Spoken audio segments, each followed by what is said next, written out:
অবশেষে শেষ ত্যাগ করলেন শনিবার রাতে সিআইডি ইন্সপেক্টর অভিজিৎ। আমাদের সবাইকে ছেড়ে চলে গেল। হঠাৎ করে জানা যায় যে শনিবার রাতে তিনি ছাদ থেকে পড়ে গিয়ে বুকের মধ্যে অনেক আঘাত পেয়েছিল। জানা যায় যে তার অবস্থা বেশি হওয়ার কারণে তাকে মুম্বাইয়ের বেডরুমে রাখানো হয়েছে। তারপর জানা যায় যে বুকের আঘাতের কারণে তার মৃত্যু হয়। সিআইডি অভিজিৎ স্যারের মেয়ে বারবার বাবার মৃত্যুর খবর শুনে বারবার অজ্ঞান হয়ে যাচ্ছে।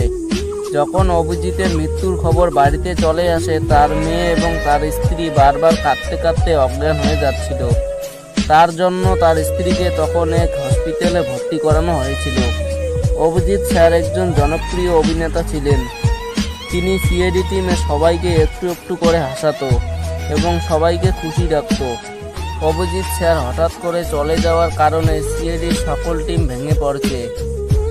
অভিজিৎ স্যারের মৃত্যুতে আপনার কতটা খারাপ লেগেছে কমেন্ট বক্সে এসে জানাবেন।